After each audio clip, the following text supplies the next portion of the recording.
5ই August পরবর্তী বাংলাদেশে এই যাত্রাবাড়ির মাটিতে দাঁড়িয়ে আমাদেরকে আবারও আওয়ামী লীগের বিরুদ্ধে প্রতিরোধ গড়ে তোলার জন্য রাজপথে দাঁড়াতে হবে, সেটা আমরা ভাবতে পারি নাই। 5ই আগস্টে আমরা এমন একটি জায়গায় দাঁড়িয়ে রয়েছি যেখানে শত শত লাশের উপর দাঁড়িয়ে পুলিশকে, আওয়ামী লীগের সন্ত্রাসী বাহিনীকে আমরা নৃশংস হামলা করতে দেখেছি এবং উদ্যম নৃত্য করতে দেখেছি। আমরা দেখেছি পুলিশ কিভাবে সাধারণ মানুষকে পাখির মতো গুলি করে মেরেছে, অথচ আজ পর্যন্ত সেই পুলিশ বাহিনীর একটি সদস্যকে আমরা গ্রেফতার করতে পারি নাই। আমরা এখন পর্যন্ত এই যাত্রাবাড়িতে হত্যাকাণ্ডে জড়িত আওয়ামী লীগ, যুবলীগ, ছাত্রলীগ, গুন্ডা লীগের একজন সদস্যকে এখন পর্যন্ত গ্রেফতার দেখি নাই। এখন পর্যন্ত আমরা দেখতে পাই তারা খোলা আকাশে ঘুরে বেড়ায়, পুলিশ নাকি তাদেরকে দেখে না। আমরা এখন পর্যন্ত দেখতে পাই যারা জামিনে বেরিয়ে এসেছে, পুলিশ নাকি নতুন মামলা ছাড়া তাদেরকে গ্রেফতার করতে পারে না। সংগ্রামী ভাই ও বোনেরা, আমাদেরকে ঐক্যবদ্ধ হতে হবে। আমাদের ঐক্যবদ্ধভাবে প্রতিটি পয়েন্টে পয়েন্টে এই আওয়ামী লীগ, যুবলীগ, ছাত্রলীগের বিরুদ্ধে প্রতিরোধ গড়ে তুলতে হবে। আমরা শুনতে পাই এলাকায় এলাকায় নাকি 30 মিনিটের স্লট বিক্রি করা হয়, যেই স্লটে নাকি আওয়ামী লীগের সন্ত্রাসীরা মিছিল বের করে। জুলাইয়ের শহীদদের রক্তের উপর দাঁড়িয়ে যারা এই 30 মিনিটের স্লট বিক্রি করে বেড়াচ্ছেন তাদেরকে সতর্ক করে দিতে চাই, শহীদের রক্তের সাথে বেঈমানি করবেন না। মনে রাখবেন আজকে যে মুক্ত বাতাসে শ্বাস নিচ্ছেন, মনে রাখবেন আজকে যে আপনারা মুক্ত বাক স্বাধীনতা পেয়েছেন তাই শহীদদের রক্তের উপর দাঁড়িয়ে। এই শহীদের রক্তের সাথে বেঈমানি করে যদি আওয়ামী লীগ, ছাত্রলীগ, যুবলীগের দোসরদের সাথে কেউ আপোষ করেন, কেউ যদি বাংলাদেশের রাজনীতিতে আওয়ামী লীগকে ফিরিয়ে আনতে চান, তবে মনে রাখবেন বাংলাদেশের সংগ্রামী ছাত্র জনতা এনসিপির নেতৃত্বে প্রতিরোধ গড়ে তুলবে ইনশাআল্লাহ। আপনারা যদি মনে করেন বাংলাদেশের রাজনীতিতে আওয়ামী লীগকে ফিরিয়ে আনবেন, আপনারা বোকার স্বর্গে বসবাস করছেন। বাংলাদেশের রাজনীতিতে আওয়ামী লীগ গন কেস। বাংলাদেশের রাজনীতিতে আওয়ামী লীগ কখনোই আর কামব্যাক করবে না।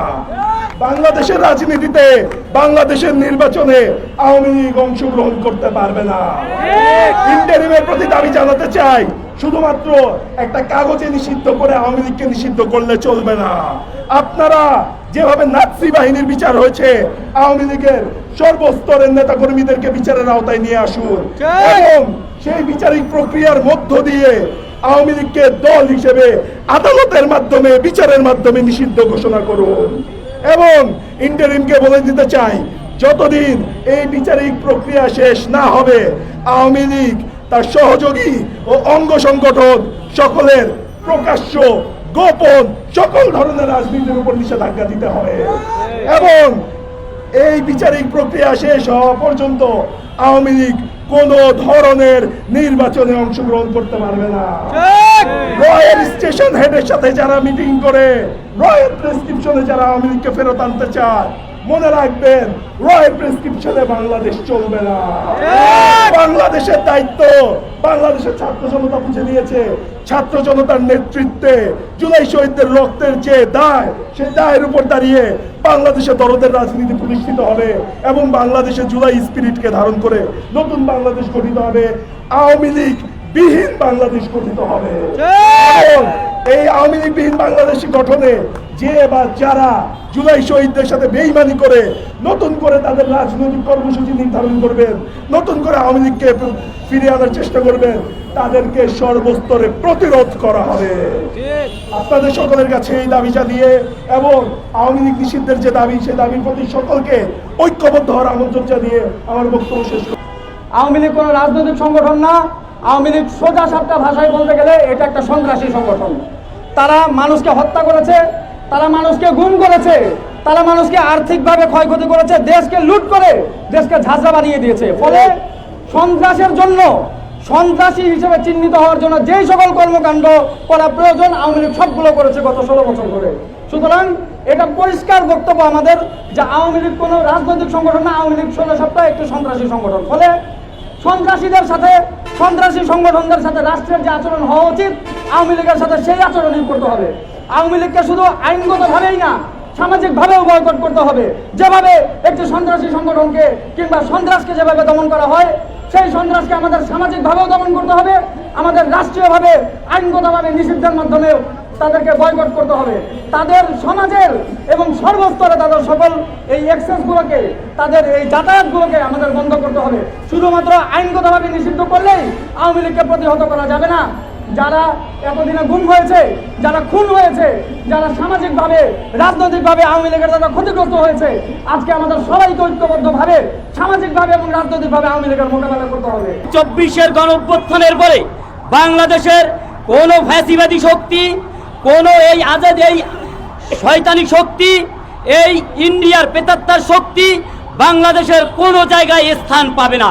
সুতরাং একটি বার্তা স্পষ্ট জাতীয় নাগরিক পার্টির পক্ষ থেকে, বাংলাদেশের কোনো স্থানে যদি আওয়ামী লীগের এই ফ্যাসিবাদের কোনো রকমের আন্দোলন দেখতে পান, সমস্ত বাংলার জনগণ আপনারা নিজ হাতে প্রতিহত করবেন। কারণ এই দীর্ঘ 16 বছর ফ্যাসিবাদ পুরো বাংলাদেশকে ধ্বংস করে ফেলেছে। আপনারা দেখতে পাচ্ছেন ইতিমধ্যে তারা ইন্ডিয়ায় বসে তাদের বিভিন্ন প্রেতাত্মাদের দিয়ে এজেন্ডা বাস্তবায়ন করতে চায়।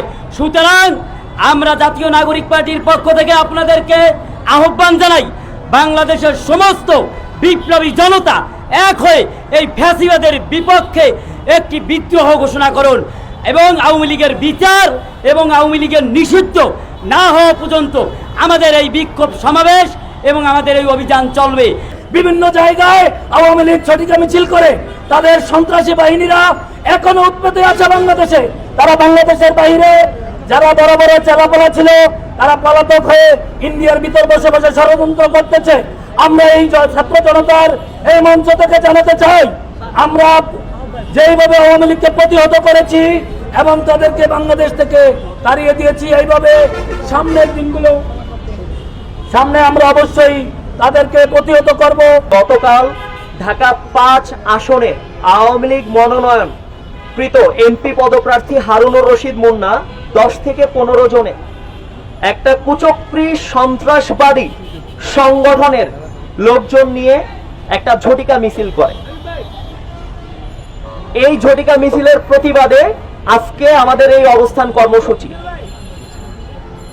আমরা আমাদের এই কর্মসূচির মাধ্যমে এই যাত্রাবাড়ি থেকে, আপনারা জানেন এই যাত্রাবাড়ি আমাদের জুলাই আগস্টের আন্দোলনের সময় স্ট্যালিনগ্রাদ হিসেবে খ্যাত, এবং এই যাত্রাবাড়িতে বাংলাদেশের অন্যান্য জায়গা যেখানে আন্দোলন হয়েছে, যাত্রাবাড়িতে হয়েছে যুদ্ধ। সেখানে এই যাত্রাবাড়ি থেকে সর্বপ্রথম আমরা যে বিষয়টা আওয়াজ তুলতে চাই সেটা হলো এই আওয়ামী ফ্যাসিবাদী সন্ত্রাসী সংগঠনকে অতি দ্রুত এই ইন্টারিম গভর্নমেন্ট যাতে তাদেরকে বয়কট ঘোষণা করে এবং তাদের সার্বজনীন রাজনৈতিক যে মনোনয়ন আছে সেটা যাতে বাতিল করে, এরকম একটা আওয়াজ আমরা আজকে যাত্রাবাড়ি থেকে তুলতে চাই। যারা এখনো আশা করতেছে যে আওয়ামী লীগ বাংলাদেশে ফিরবে এবং ভয়ঙ্কর ভাবে ফিরবে, তাদের এই আশায় গুড়ে বালি। তাদের এই আশা কোনোদিনও পূর্ণ হবে না। আমি দেখেছি যে আওয়ামী লীগের এই ফ্যাসিস্টরা এরা আসলে মানুষের পর্যায়ে পড়ে না।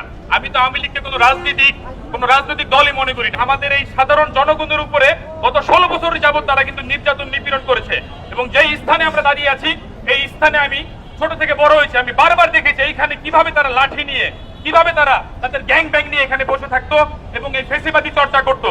তারা আবারও সেই রাস্তায় নেমেছে এবং সাধারণ জনগণের, আমাদের সকলের উচিত সবাই একসাথে একভাবে তাদেরকে প্রতিরোধ করা।